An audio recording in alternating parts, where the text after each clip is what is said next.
Today I have a special exercise that's going to give you insight into how do you stack up against a Grandmaster. Whatever your rating level is, I encourage you to do this. Now you're going to need three things. Number one, you're going to need a pen. Number two, you're going to need a piece of paper. And number three, you're going to need 5 minutes of uninterrupted time to do the following exercise, which I'm going to explain in just a moment. The position that we're using it as an example comes from this book, Think Like a Grandmaster. It's an old book, but it's great as far as really understanding how does a Grandmaster think about a chess position. Okay, so here is what your task is going to be for the next 5 minutes. I'm going to start this timer in just a minute. I'm actually going to do this with you. Now, it's not totally fair because I've already kind of seen the solution, but I'm going to do my best to just pretend like I was doing this exercise for the first time. But here's what I want you to do. I want you to analyze what happens after the move queen to h5 check. Now, just to show you how we ended up in this position, it was right here. Black played the move knight to f6. White decided to sacrifice the bishop, take with the rook, and then sacrifice the rook. And here we are. Notice that white is down a rook. Okay, queen, rook, and bishop, and black has an extra rook. So white really needs to figure out something quickly or relatively soon. Otherwise, you're just down a rook, okay? So queen to h5 is what you need to analyze. And the way that I want you to do this is take your pen, take your piece of paper, and over the next 5 minutes, when I start that timer, I want you to write down every line that you think is important. Okay, everything that you think should be considered in this position. Now, if you're not great with notation and you have trouble writing down the moves, that's okay. You could skip that part, but I recommend you give it a shot if possible, because it's really going to help you remember what you analyzed, and you'll be able to go back and compare it to the solution that I'm going to show you here in just 5 minutes. Okay, so does that make sense? This is the first move that we're going to be playing as white. I'm giving you the first move, but now I want you to analyze what's going to happen from here. All right, what is black's response going to be? What are we going to play? And what happens? Okay, go ahead. Let's go ahead and start the timer. I'm going to do this with you guys. And at the end of 5 minutes, we're going to talk about what a Grandmaster's solution would look like. Okay, good luck. And here we go. I'm going to actually remove this so you can just look at the board clean like that. Here we go.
All right, folks, time is up. So go ahead and stop writing.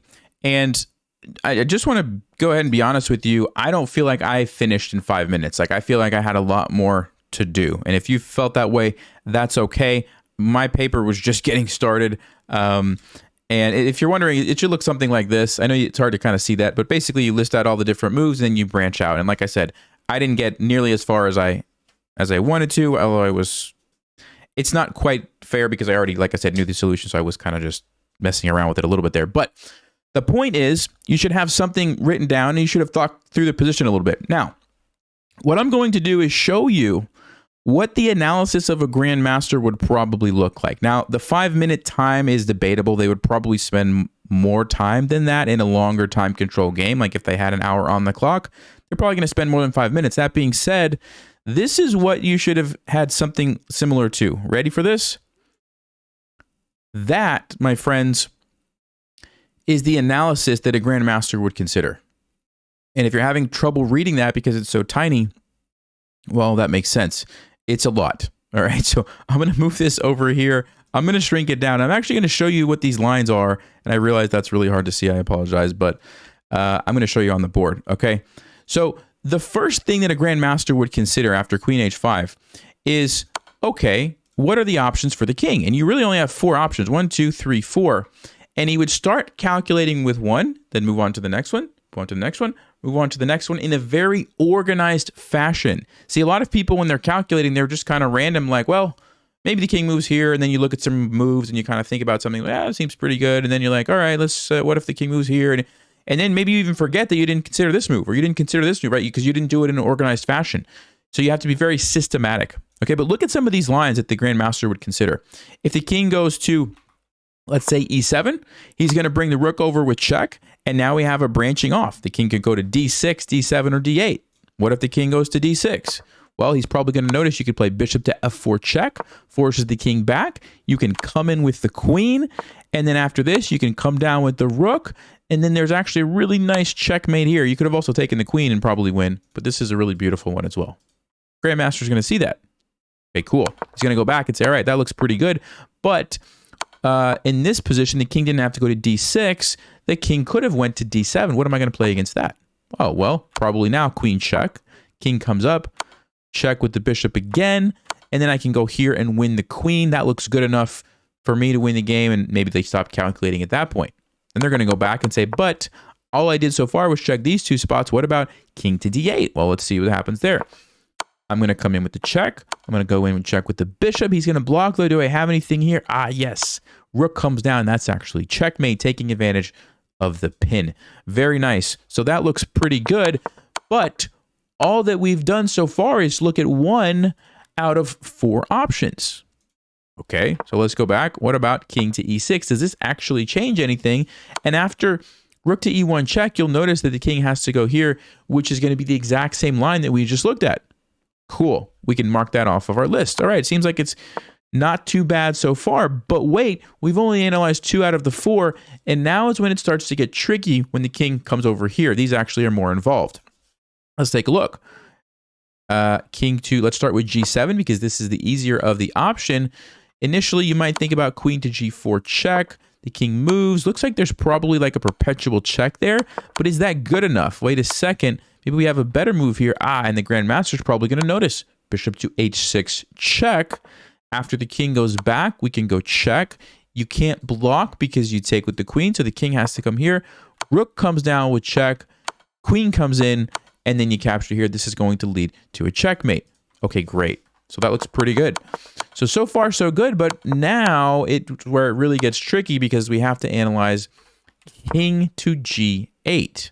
And this is subtly different, right? Because we can't play bishop H6 like we did before. There's no longer a check. So now really the only move that makes sense would be queen to G4 check. And by the way, I'm showing you all of these moves, but you would have to come up with all of these on your own, right? And that's part of the difficult process. Coming up with, well, what move should I play next? And so even if you kind of know which moves you should be thinking about, you still have to analyze all this stuff. And when you add all these things together, that's where it can get very difficult, right? Let's keep going. This is where it starts to get pretty complicated. So here, black has 2 options, essentially. Oops, sorry. Bishop G7 and king to F7. So let's take a look in turn. On bishop g7, it's tempting to play bishop h6, which just looks like we're going for checkmate. And when the queen defends, we jump in with the rook. We're getting a fork. Looks like we have checkmate next move, or we're going to at least win the queen, right? Well, yes, but look what black can play. Sacrificing, and then they take here with check, and they actually have 2 rooks and a bishop against the queen, which is a pretty good trade for black. Now, the rook is stuck in the corner, so it's debatable on maybe we could get a draw here if we're playing as white with some perpetual check or something, but really at this point, white is fighting for a draw. So that's not really a great line, right? So what else can we play? And the Grandmaster would have to find a different solution, and there actually is a different solution, but it's not an easy one. You'd have to see that you could play either queen to e6 check or queen to c4 check, which we'll come back to in just a second. But on queen to e6 check, the king would move. You could try to bring the bishop in this way, but then after something like rook d8, takes, check, you get this position where, yes, it's good for white. Queen is better than a rook and a bishop, but not that much better, and you're still going to have to fight on in the rest of the game. Is there something better? Well, the Grandmaster would probably notice that queen c4 check is different, because now instead of going like this to bring your bishop in, you can just directly attack the king with b4 because it's defended by the queen, all right? And this is so much better. Ultimately, it's going to lead to either a checkmate or forcing black to give up their queen like this, okay? Great, so that looks pretty good, but that was only on bishop to g7. We still have to consider king to f7. So king to f7, we don't really want a perpetual check back and forth, so we have to find a different move. Grandmaster would probably notice queen to c4 check.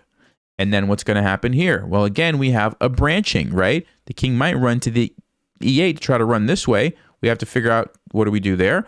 The king could also run here or here, right? So again, and this is just, even after you've already analyzed the other stuff, now we're coming to this line where there's like a new branching, and it's kind of like starting that process all over again in your mind, but you can't forget about everything else that you just analyzed, right? And you can see why this is so complicated. So let's keep going. King to e8. What can we play? Well, we could probably slide the rook over. Then again, we get a branching. The king might move or the bishop might block. Let's take them in turn. Let's say that the bishop blocks. What do we have? Looks like we can pile up on that pinned bishop. You can try to defend. We can just pile up again with queen here, and there's no way for black to deal with that. Okay, great. That looks pretty good. Instead of blocking, the king could have went to d8. What do? Queen check. King runs, bishop comes in, we come down, leads to a checkmate. Great. Okay, so that was, remember, if the king went here, but we still have to consider what if the king tries to run this way. So let's check each of those. Let's say king to g7. What are we going to do? Looks like bishop to e3. And again, this is where I was mentioning, like, you have to find these moves. This is a hard move to find, right? Because if you're thinking about only the king and checks, maybe you don't stop to consider a move like this, which actually is very powerful, attacks the queen and unleashes the rook, right? Okay, what's he going to do? He has a couple of options. One of them might be to go back. Then you can slide across, come in with the fork. That looks pretty good.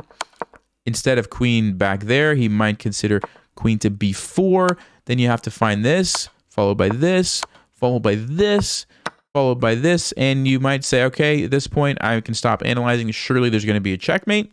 Seems like something a Grandmaster would do. You would have to pay attention to this, though. Make sure that's not checkmate. It's not, because you have rook to d1. But you would want to consider that. And we're not done yet, because we have to go all the way back. And remember, we just looked at king g7. We have to look at king to g6. And these are like subtle things, but they make a big difference. Like, just the king placement being one square different can totally change some of these lines, right, that we're seeing. And if you're a Grandmaster, you have to analyze this extremely carefully and not miss any of these little details. Okay, so queen here check. And then again, we have an option. There's f5, or the king could just run back. Let's take a look at f5 first. What do we do here? Well, there we have a check, followed by a checkmate if he goes that way. Or if he comes this way, we have a different checkmate. Okay, that's good to know. Instead of f5, maybe the king would just simply go back. What do we do now? Bishop to a5 is a killer move. Sacrificing the bishop to unleash the rook. Again, how would you find this? This is not an easy move to find, okay? If he takes you, the rook comes in, which leads to checkmate. If he doesn't take you and tries to move the queen, you come in anyway, and then you have bishop b4, followed by f4, which wins, which is, again, a complicated line. There could even be bishop h6 check, which you would have to look at. You slide over, and if he now plays a rook over, what do? You could go check, check, and then you take the queen. That was important. This is a lot. I'm showing you the solution, and it's still a lot. When you think about the fact that nobody would have told you this is the solution, you have to figure this out and keep it all organized in your mind. That is why, sorry, going back to this position, that is why grandmasters are so good at chess, because they can do that, right? I'm going to go out on a limb and say probably 99% of the people watching this video did not consider all those lines. I didn't. I wasn't even close. I actually didn't realize that King G8 led to so many different options. I didn't. I thought it was more simple when I first looked at this position, right? That's why I'm not a grandmaster, right? I need to work on my calculating, and I need to do it in a more organized fashion, and I need to be better at considering more options.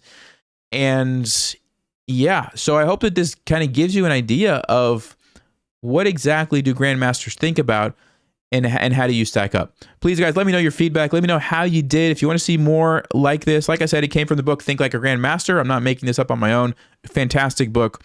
And yeah, I hope that helped. Thank you guys for watching, and I'll see you next time. Stay sharp, play smart, and take care.